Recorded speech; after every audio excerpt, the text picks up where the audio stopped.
महाशिवरात्रि की कथा। पूर्व काल में चित्रभानु नामक एक शिकारी था। जानवरों की हत्या करके वह अपने परिवार को पालता था। वह एक साहूकार का कर्जदार था, लेकिन उसका ऋण समय पर न चुका सका। क्रोधित साहूकार ने शिकारी को शिवमठ में बंदी बना लिया। संयोग से उस दिन शिवरात्रि थी। शिकारी ध्यानमग्न होकर शिव संबंधी धार्मिक बातें सुनता रहा। चतुर्दशी को उसने शिवरात्रि व्रत की कथा भी सुनी। शाम होते ही साहूकार ने उसे अपने पास बुलाया और ऋण चुकाने के विषय में बात की। शिकारी अगले दिन सारा ऋण लौटा देने का वचन देकर बंधन से छूट गया। अपनी दिनचर्या की भांति वह जंगल में शिकार के लिए निकला, लेकिन दिन भर बंदी गृह में रहने के कारण भूख प्यास से व्याकुल था।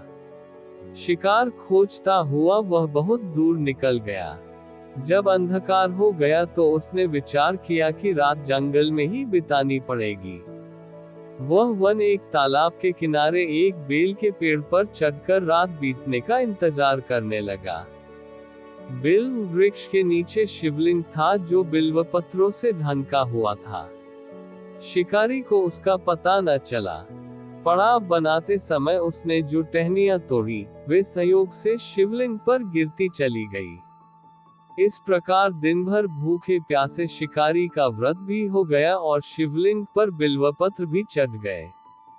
एक पहर रात्रि बीत जाने पर एक गर्भिणी हिरणी तालाब पर पानी पीने पहुंची।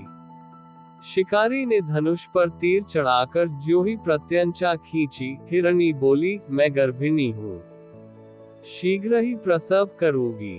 तुम एक साथ दो जीवों की हत्या करोगे, जो ठीक नहीं है। मैं बच्चे को जन्म देकर शीघ्र ही तुम्हारे समक्ष प्रस्तुत हो जाऊंगी, तब मार लेना। शिकारी ने प्रत्यंचा ढीली कर दी और हिरणी जंगली झाड़ियों में लुप्त हो गई। प्रत्यंचा चढ़ाने तथा ढीली करने के वक्त कुछ बिल्व पत्र अनायास ही टूटकर शिवलिंग पर गिर गए। इस प्रकार उससे अनजाने में ही प्रथम प्रहर का पूजन भी संपन्न हो गया। कुछ ही देर बाद एक और हिरणी उधर से निकली। शिकारी की प्रसन्नता का ठिकाना न रहा।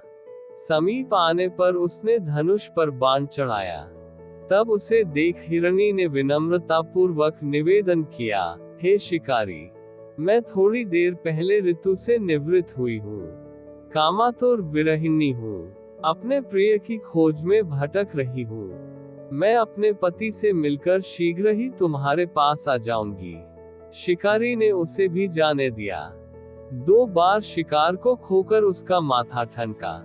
वह चिंता में पड़ गया। रात्रि का आखिरी पहर बीत रहा था। इस बार भी धनुष से लगकर कुछ बेलपत्र शिवलिंग पर जा गिरे तथा दूसरे प्रहर की पूजन भी संपन्न हो गई। तभी एक अन्य हिरणी अपने बच्चों के साथ उधर से निकली। शिकारी के लिए ये स्वर्णिम अवसर था। उसने धनुष पर तीर चढ़ाने में देर नहीं लगाई। वह तीर छोड़ने ही वाला था कि हिरणी बोली, हे शिकारी, मैं इन बच्चों को इनके पिता के हवाले करके लौट आऊंगी। इस समय मुझे मत मारो। शिकारी हंसा और बोला, सामने आए शिकार को छोड़ दूं, मैं ऐसा मूर्ख नहीं। इससे पहले मैं 2 बार अपना शिकार खो चुका हूँ। मेरे बच्चे भूख प्यास से व्यग्र हो रहे होंगे। उत्तर में हिरणी ने फिर कहा, जैसे तुम्हें अपने बच्चों की ममता सता रही है, ठीक वैसे ही मुझे भी।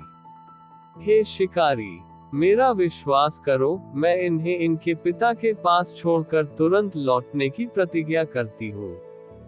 हिरणी का दीन स्वर सुनकर शिकारी को उस पर दया आ गई। उसने उस मृगी को भी जाने दिया। शिकार के अभाव में तथा भूख प्यास से व्याकुल शिकारी अनजाने में ही बेल वृक्ष पर बैठा बेलपत्र तोड़ तोड़कर नीचे फेंकता जा रहा था। पौ फटने को हुई तो एक हृष्ट पुष्ट मृग उसी रास्ते पर आया। शिकारी ने सोच लिया कि इसका शिकार वह अवश्य करेगा। शिकारी की तनी प्रत्यंचा देखकर मृग विनीत स्वर में बोला, हे शिकारी, यदि तुमने मुझसे पूर्व आने वाली 3 मृगियों तथा छोटे छोटे बच्चों को मार डाला है, तो मुझे भी मारने में विलंब न करो, ताकि मुझे उनके वियोग में एक क्षण भी दुख न सहना पड़े। मैं उन हिरनियों का पति हूँ। यदि तुमने उन्हें जीवन दान दिया है तो मुझे भी कुछ क्षण का जीवन देने की कृपा करो।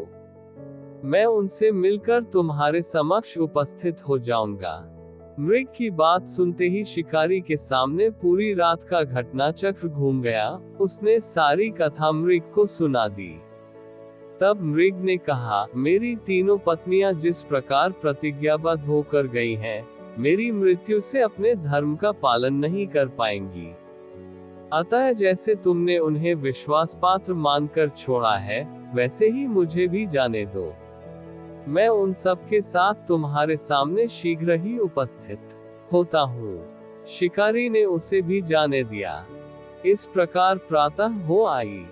उपवास, रात्रि जागरण तथा शिवलिंग पर बेलपत्र चढ़ने से अनजाने में ही पर शिवरात्रि की पूजा पूर्ण हो गई। पर अनजाने में ही की हुई पूजन का परिणाम उसे तत्काल मिला। शिकारी का हिंसक हृदय निर्मल हो गया। उसमें भगवत शक्ति का वास हो गया। थोड़ी ही देर बाद वह मृग सपरिवार शिकारी के समक्ष उपस्थित हो गया, ताकि वह उनका शिकार कर सके, किंतु जंगली पशुओं की ऐसी सत्यता, सात्विकता एवं सामूहिक प्रेम भावना देखकर शिकारी को बड़ी ग्लानि हुई। उसने मृग परिवार को जीवन दान दे दिया। अनजाने में शिवरात्रि के व्रत का पालन करने पर भी शिकारी को मोक्ष की प्राप्ति हुई। जब मृत्यु काल में यमदूत उसके जीव को ले जाने आए तो शिवगणों ने उन्हें वापस भेज दिया तथा शिकारी को शिवलोक ले गए। शिव जी की कृपा से ही अपने इस जन्म में राजा चित्रभानु अपने पिछले जन्म को याद रख पाए तथा महाशिवरात्रि के महत्व को जानकर उसका अगले जन्म में भी पालन कर पाए।